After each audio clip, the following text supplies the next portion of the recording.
Hello everyone, technical ज्ञान में आप लोगों का स्वागत है। तो पिछले वीडियो में हम लोगों ने फिटर ट्रेड के सेमेस्टर 1 के क्वेश्चन बैंक के हम लोगों ने 175 क्वेश्चन को सॉल्व कर लिया था, ठीक है। और इस वीडियो में हम लोग उससे आगे सॉल्व करेंगे 166 क्वेश्चन से, ठीक है। तो चलते हैं क्वेश्चन नंबर 76 पे, ठीक है। तो क्वेश्चन नंबर 176 क्या है हमारा? Which metal is highly resistance corrosion and abrasion, ठीक है। मतलब जंग और घर्षण के लिए कौन सा शीट धातु अत्यधिक प्रतिरोधी है। मतलब कौन सा शीट मेटल हमारा जंग से और फिर घर्षण से बचाता है। तो ये हमारा जंग से बचाने के लिए हम लोग क्या करते हैं, या तो पेंटिंग करते हैं या फिर गैल्वेनाइजेशन करते हैं। तो हमारा कौन सा आंसर का राइट आंसर हो जाएगा? हमारा ऑप्शन नंबर डी इसका राइट आंसर हो जाएगा, ठीक है। गैल्वेनाइज्ड आयरन, ठीक है। अब चलते हैं नेक्स्ट क्वेश्चन की ओर, क्वेश्चन नंबर 172 की ओर। तो क्वेश्चन नंबर 172 में बोल रहा है what is the formula to calculate the size of across flat to flat of regular hexagon, ठीक है। तो रेगुलर हेक्सागोन का across flat to flat size निकालने का क्या फॉर्मूला है? अक्रॉस फ्लैट टू फ्लैट क्या होता है? जैसे ये हमारा क्या है, एक हेक्सागोन है, ठीक है। ये एक हमारा हेक्सागोन है, ठीक। तो अक्रॉस फ्लैट टू फ्लैट क्या होता है हमारा? ये होता है, ये फ्लैट है और ये फ्लैट है। तो इसके बीच का दूरी हम लोग कैसे निकालेंगे? तो ये कैसे निकालते हैं हम लोग, आइए देखते हैं। तो हमारा रेगुलर हेक्सागोन बनता कैसे है? रेगुलर हेक्सागोन क्या होता है? जिसका कि सारा साइड सेम हो, ठीक है। सब साइड का वैल्यू हमारा सेम हो, ठीक है। तो देखिए यहाँ पे एक सेंटर में, और रेगुलर हेक्सागोन किससे बनता है? मतलब ये एक इक्विलेटरल ट्रायंगल से बनता है। 6 इक्विलेटरल ट्रायंगल से मिलकर हमारा एक हेक्सागोन बनता है, ठीक है। अब यहाँ देखिए ये हमारा 1 हो गया, ये 2 हो गया, ये 3, ये 4, ये 5 और ये 6, ठीक है। तो रेगुलर हेक्सागोन हमारा किससे बना रहता है? 6 इक्विलेटरल ट्रायंगल से, जिसको कि हम लोग क्या बोलते हैं? समबाहु त्रिभुज बोलते हैं, ठीक है। तो समबाहु त्रिभुज में क्या होता है? सारा साइड इक्वल होता है, ठीक। जैसे अगर हमारा यहाँ पे ये ए है तो ये भी हमारा क्या होगा? ये भी ए होगा और ये भी ए होगा, ठीक है। तो हम लोग को क्या निकालना है? एक फ्लैट टू फ्लैट, मतलब इसके और इसके बीच का दूरी और इसके बीच का दूरी निकालना है, ठीक है। तो यहाँ पे हम क्या करेंगे, यहाँ से यहाँ ये निकालना है हमको। तो ये क्या हो गया हमारा? गौर से देखिए, तो ये हमारा क्या हो गया? एक समबाहु त्रिभुज का हाइट हो गया, ऊंचाई हो गया, ठीक है। तो हाइट और ऊंचाई निकालने के लिए हम लोग का क्या फॉर्मूला होगा? जैसे हमारा ये समबाहु त्रिभुज है, इसका ए है और ये ए है, तो हमारा इतना का वैल्यू कितना हो जाएगा? a/2, ठीक है। और हमको निकालना क्या है? h निकालना है, ठीक है। तो इस एंगल से देखते हैं, ये हमारा क्या है? समबाहु त्रिभुज है, तो इसका एंगल कितना हो जाएगा? 60 डिग्री हो जाएगा, ठीक है। 60 डिग्री हो जाएगा। तब देखिए इसको सॉल्व कैसे करते हैं हम लोग। तो हाइट का फॉर्मूला क्या होता है?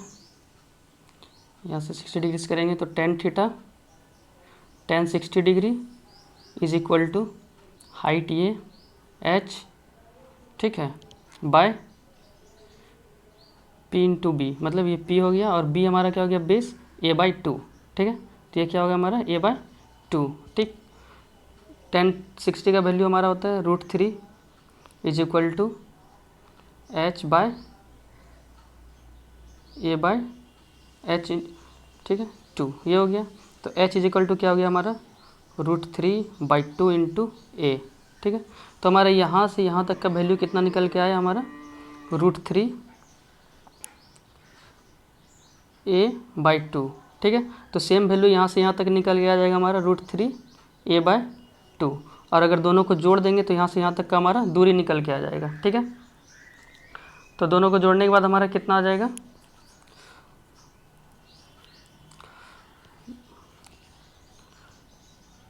तो दोनों को जोड़ने के बाद हमारा आ जाएगा √3/2a plus √3a/2 is equal to हो जाएगा हमारा 2√3a/2, जिससे कि हमारा कैंसिल हो जाएगा, बच जाएगा क्या हमारे पास? √3a। और हमारा राइट आंसर क्या हो जाएगा? ऑप्शन नंबर सी, ठीक है। तो इसका राइट आंसर क्या हो जाएगा? ऑप्शन नंबर सी, √3a, ठीक है। अब इसी में हम लोगों से पूछ दिया जाता है कि हम लोगों को रेगुलर हेक्सागोन का कॉर्नर टू कॉर्नर डिस्टेंस निकालना है। तो कॉर्नर टू कॉर्नर डिस्टेंस हम लोग कैसे निकालेंगे? देखिए उसका फिगर बना इसका फिगर बनाते हैं हम लोग, ठीक है। तो पहले ये हम हेक्सागोन बनाते हैं।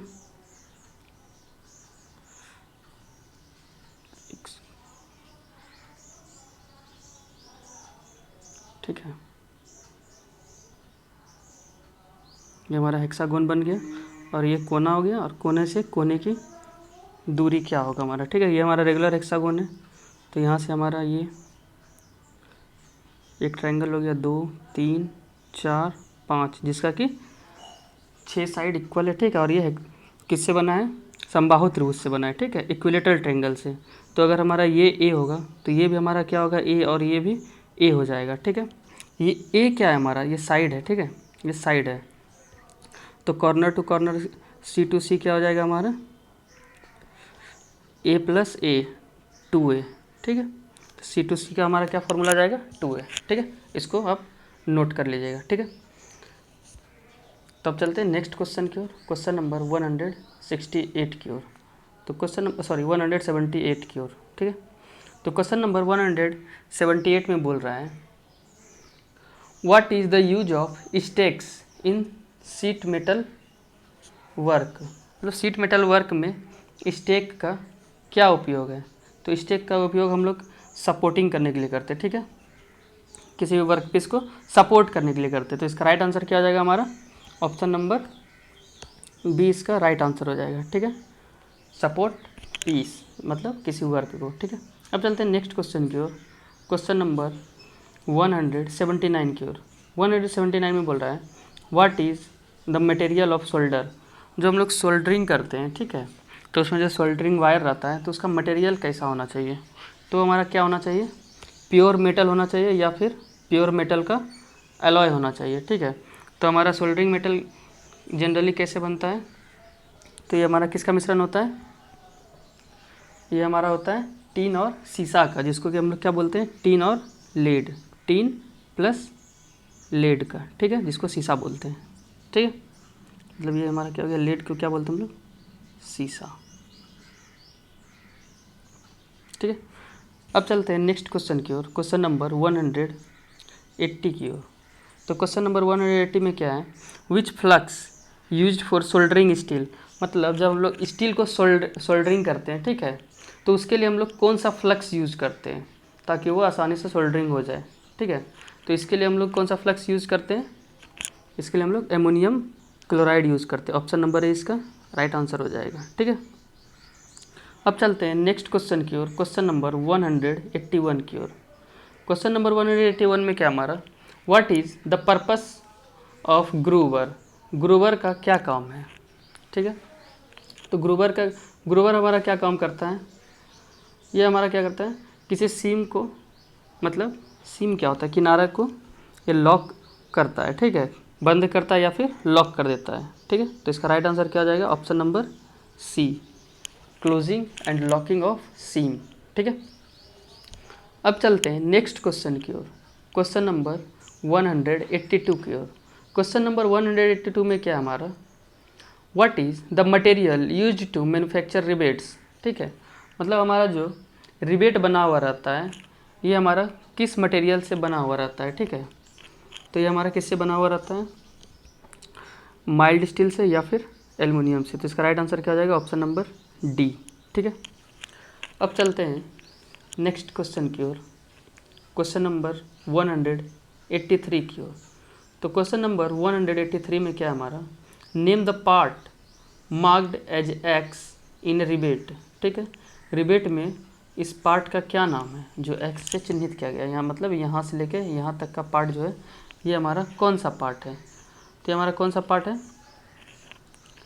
ये हमारा बॉडी है, ठीक है। ये टेल, ये हेड और ये बॉडी, ठीक है। इसका राइट आंसर क्या आ जाएगा? ऑप्शन नंबर बी, बॉडी, ठीक है।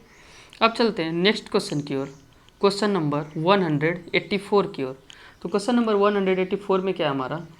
विच is the operation of covering area of the metal with molten solder.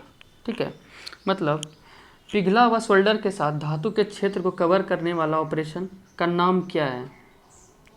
तो इस ऑपरेशन को हम लोग क्या बोलते हैं? इसको हम लोग टिनिंग बोलते हैं। ठीक है, ये हमारा कौन सा ऑपरेशन होता है? टिनिंग होता है। तो ऑप्शन नंबर डी हमारा राइट आंसर हो जाएगा। ठीक है, अब चलते हैं नेक्स्ट क्वेश्चन की ओर। Question number 185। ठीक है, तो इसमें क्या हमारा which rivet is use in heavy structural work. ठीक है, मतलब भारी कार्य के लिए, भारी संरचनात्मक कार्य में किस रिवेट का उपयोग किया जाता है? ठीक है, तो इसमें हम लोग पैन हेड रिवेट का उपयोग करते हैं। ठीक है, ऑप्शन नंबर ए इसका राइट आंसर हो जाएगा। ठीक है, हैवी वर्क के लिए हम लोग किसका यूज़ करते हैं? पैन हेड रिवेट का। ठीक है, अब चलते हैं नेक्स्ट क्वेश्चन की ओर। क्वेश्चन नंबर 186 की ओर। क्वेश्चन नंबर 186 में क्या हमारा what is the name of the tool is used to support the snap head rivet. Snap head rivet को सपोर्ट करने वाले टूल का क्या नाम है? तो इसका क्या नाम है? तो ये हमारा डॉली होता है। डॉली क्या होता है? वो रिबीट को सपोर्ट करता है। ठीक है, जिसके कारण कि हमारा रिबीटिंग प्रोसेस बढ़िया से होता है। ठीक है, तो इसका राइट आंसर हो जाएगा ऑप्शन नंबर ए, डॉली। ठीक है, अब चलते हैं क्वेश्चन नंबर 187 की ओर। क्वेश्चन नंबर 187 में क्या है? Name the riveting defect shown in the figure. मतलब दिखाए गए चित्र में हमारा कौन सा रिबीटिंग दोष है? ठीक है, तो कौन सा रिबीटिंग दोष है? ये देखिए, ये क्या है हमारा? ये हमारा हेड है, रिबेट हेड है। तो ये थोड़ा सा हमारा इधर आ गया है। ठीक है, टेढ़ा हो गया है, देख सकते हैं आप लोग। तो इसमें हमारा कौन सा दोष आ गया है? Riveting head not centred with the shank. Shank के सेंटर में नहीं है। ठीक है, नीचे वाला सेंटर में, लेकिन ऊपर वाला नहीं है। तो इसका राइट आंसर क्या हो जाएगा? ऑप्शन नंबर सी इसका राइट आंसर हो जाएगा। ठीक है, rivet head not centre in the और not centred with the shank, मतलब रिबेट का सिरा सैंक के साथ केंद्रित नहीं है। ठीक है, अब चलते हैं नेक्स्ट क्वेश्चन की ओर। क्वेश्चन नंबर 188 की ओर। तो इसमें क्या हमारा which tool is used in sheet metal work to scribe a circle और आर्क विथ लार्ज डायमीटर। मतलब बोल रहा है कि सीट मेटल वर्क में बड़ा सा सर्किल या फिर बड़ा सा आर्क बनाने के लिए, ड्रॉ करने के लिए हम लोग किस टूल का यूज़ करते हैं? ये बहुत ही इम्पॉर्टेंट क्वेश्चन है। ठीक है, बहुत सारे एग्जाम में पूछा जाता है, पूछा गया है। ठीक है, और फीटर ट्रेल के लिए मोस्ट इम्पॉर्टेंट क्वेश्चन है। तो इसका राइट आंसर हो जाएगा हमारा ट्रेमल। ट्रेमल एक बड़े जैसा डिवाइडर की तरह बोल सकते हैं आप लोग। ठीक है, तो इसका काम हम यूज़ किस में करते हैं? बड़े सर्कल को या फिर बड़े आर्क को खींचने में। ठीक है, मार्किंग करने में। ठीक है, अब चलते हैं नेक्स्ट क्वेश्चन की ओर। क्वेश्चन नंबर 189 की ओर। तो क्वेश्चन नंबर 189 में क्या हमारा वाई बर form on the under side of the seat metal while sharing. मतलब शेयरिंग करते समय धातु के नीचे की तरफ बर क्यों बन जाता है? ठीक है, तो शेयरिंग क्या होता है हमारा? जब हम लोग क्या करते हैं? काटते हैं। जब हम लोग किसी भी धातु को काटते हैं, मतलब सीट को काटते हैं, तो क्या होता है? नीचे की ओर थोड़ा बर बन जाता है। एक सेकंड, नीचे की ओर बर बन जाता है। ठीक है, मतलब ऐसे कटता है ना, तो नीचे की ओर थोड़ा बर रह जाता है। तो वो क्यों रह जाता है? क्योंकि हम लोग अत्यधिक क्लियरेंस इसमें रहता है, इसीलिए क्या होता है? बर बन जाता है। ठीक है, तो इसका राइट आंसर हो जाएगा ऑप्शन नंबर डी। ठीक है, तो ऑप्शन नंबर डी इसका राइट आंसर हो जाएगा। अब चलते हैं नेक्स्ट क्वेश्चन की ओर। क्वेश्चन नंबर 190 की ओर। इसमें एक्स से चिन्हित किया गया भाग का नाम पूछ रहा है। तो ये हमारा क्या है? लीवर शियर है। ठीक है, तो इसमें हमारा ये एक्स पार्ट क्या है? ये देखिए, ये यहाँ से जो ये लंबा डंडा नहीं, इसके बारे में पूछ रहा है। तो ये हमारा क्या है? ये हमारा क्लैंप है। ठीक है, ऑप्शन नंबर बी इसका राइट आंसर होगा। ठीक है, अब चलते हैं नेक्स्ट क्वेश्चन की ओर, क्वेश्चन नंबर 191 की ओर।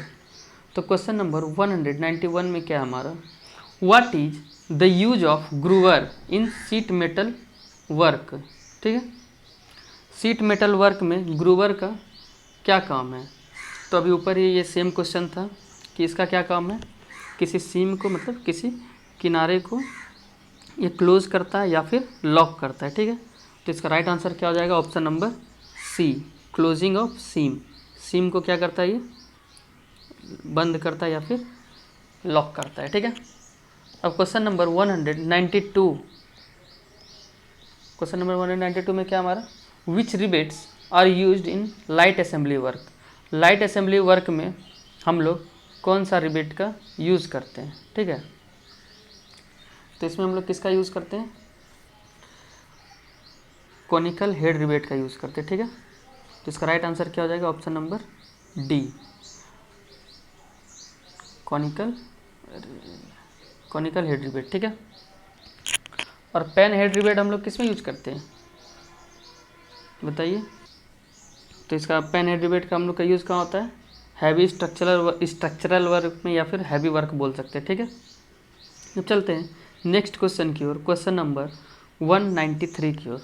तो 193 में क्या हमारा, what is the tool use to form the other end of rivet head. ठीक है, उस टूल का क्या नाम है जो रिबेट हेड का दूसरा एंड पॉइंट बनाता है, मतलब दूसरी ओर का शेप बनाता है।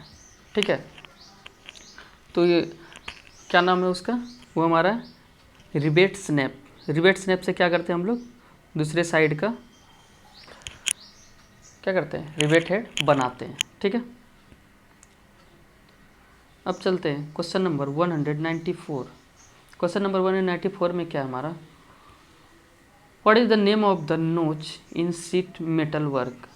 इस नोच का क्या नाम है। ठीक है, तो पहले देखिए ये बना हमारा किस टाइप का है, एक रेक्टेंगल के टाइप का बना हुआ है। ठीक है, तो रेक्टेंगल तो है नहीं इसमें, इसमें क्या दिया हुआ है हमारा, स्क्वायर दिया हुआ है। ठीक है, तो ये हमारा कैसा है, स्क्वायर नोच है। ठीक है, ऑप्शन नंबर सी इसका राइट आंसर हो जाएगा। अब चलते हैं नेक्स्ट क्वेश्चन की ओर, क्वेश्चन नंबर 195 की ओर। तो क्वेश्चन नंबर 195 में क्या हमारा, क्वेश्चन नंबर 195 है, what type of mallet used for hollowing panel beating. मतलब पैनल बीटिंग को हॉलो करने के लिए किस प्रकार का मैलेट उपयोग किया जाता है। तो ये हमारा, इसमें हम लोग का कौन सा मैलेट उपयोग किया जाता है, बॉसिंग मैलेट उपयोग किया जाता है। ठीक है, इसमें कौन सा मैलेट उपयोग किया जाता है, बॉसिंग मैलेट। ठीक है, अब चलते हैं नेक्स्ट क्वेश्चन की ओर, क्वेश्चन नंबर 196 की ओर। तो क्वेश्चन नंबर 196 में क्या हमारा, what is the fault in riveting. इस रिबेटिंग में क्या फॉल्ट है हमारा। ठीक है, तो इसमें देखिए ये जो हमारा बीच में है ना, यहाँ पे देखिए, यहाँ पे थोड़ा सा जगह बच गया इधर भी और इधर भी। तो इसमें हमारा फॉल्ट क्या है कि जो हमारा होल है ना, ये हमारा सेंटर में नहीं है। ठीक है, तो इसका राइट आंसर क्या हो जाएगा, ऑप्शन नंबर डी इसका राइट आंसर हो जाएगा। Holes on the plate are not in line, मतलब ये एक लाइन में नहीं है दोनों होल। ठीक है, तो अब चलते हैं नेक्स्ट क्वेश्चन की ओर, क्वेश्चन नंबर 197 की ओर। तो क्वेश्चन नंबर 197 में क्या बोल रहा है हमारा, which stake is use to form an arc of circle bevelled along one side. मतलब एक पक्ष के साथ एक सर्कल के चाप को बनाने के लिए किस स्टेक का प्रयोग किया जाता है। तो हम लोग किस स्टेक का प्रयोग करते हैं इस कंडीशन में, इसमें हम लोग हाफ मून स्टेक का प्रयोग करते हैं। ठीक है, किस स्टेक का प्रयोग करते हैं, हाफ मून स्टेक। ठीक है, अब चलते हैं नेक्स्ट क्वेश्चन की ओर। तो नेक्स्ट क्वेश्चन क्या हमारा, what is the name of supporting tool in sheet metal work. ठीक है, सीट मेटल वर्क में इस सपोर्टिंग टूल का क्या नाम है। ये जो हमारा टूल है सपोर्टिंग टूल, ये हमारा कौन सा टूल है, तो ये कौन सा टूल है हमारा, तो ये हमारा है round boom stack, sorry round bottom stack, ठीक है। ये देखिए इसका बॉटम राउंड है, मतलब ये उल्टा करके रखा हुआ है, ये इसका बॉटम है और ये इसका टॉप है, ठीक है। तो इसका बॉटम कैसा है, राउंड, तो ये हमारा कौन सा हो जाएगा, option number D, round bottom stack हो जाएगा, ठीक है। अब चलते हैं क्वेश्चन नंबर 199 की ओर। तो क्वेश्चन नंबर 199 में क्या हमारा, what is the name of the joint in sheet metal, इस जॉइंट का क्या नाम है, ठीक है। सीट मेटल में हम लोग इस जॉइंट को क्या बोलते हैं, ठीक है। तो ये हमारा क्या है, डबल ग्रुप्ड जॉइंट है। डबल ग्रुप्ड जॉइंट कैसे हो गया ये हमारा, यहाँ पे देखिए, ठीक है, सॉरी एक सेकेंड रुकिएगा, यहाँ पे ये कैसे करके बना हुआ है, ठीक है, और कैसे करके हुक टाइप का बना हुआ है। तो ये हमारा एक ग्रुप हो गया, ठीक है। अब एक जो है इसमें ऐसे सी प्रकार का है, ठीक है, जिसको इसमें लॉक कर दिया गया है, तो ये हमारा दो ग्रुप हो गया, ठीक है। तो ऐसे करके ये, तो ये हमारा लॉक हो गया और इसको ज्वाइंट कर दिया गया पीट पीट के, ठीक है। तो ये हमारा क्या आंसर हो गया, option number D, option number D हमारा राइट आंसर हो जाएगा, ठीक है, डबल ग्रुप्ड ज्वाइन, ठीक है। अब चलते हैं नेक्स्ट क्वेश्चन की ओर, क्वेश्चन नंबर 200 की ओर। तो 200वां क्वेश्चन क्या है हमारा, 200वां क्वेश्चन क्या है, what is the maximum cutting capacity of snip, snip का मैक्सिमम कटिंग कैपेसिटी क्या होता है। स्नीप किसको बोलते हैं, जैसे कि हम लोग सीट काटते हैं, ठीक है, तो उसका मैक्सिमम वो कितना मोटा तक मैक्सिमम काट सकता है, तो मैक्सिमम 1.2 mm तक काट सकता है, ठीक है। तो इसका राइट आंसर हो जाएगा option number A, 1.2 mm thick, ठीक है। तो आज का वीडियो यहीं समाप्त करते हैं, ठीक है। अगर वीडियो अच्छा लगा हो तो वीडियो को लाइक करें और हमारे साथ जुड़े रहने के लिए हमारे चैनल को सब्सक्राइब करें, ठीक है। और इस वीडियो को अपने दोस्तों के साथ शेयर भी करें ताकि वो भी इसका लाभ उठा सके, ठीक है। तो आज के लिए इतना है, अब मिलते हैं नेक्स्ट वीडियो में, ठीक है। नेक्स्ट का क्वेश्चन हम लोग अगले वीडियो में सॉल्व करेंगे। धन्यवाद।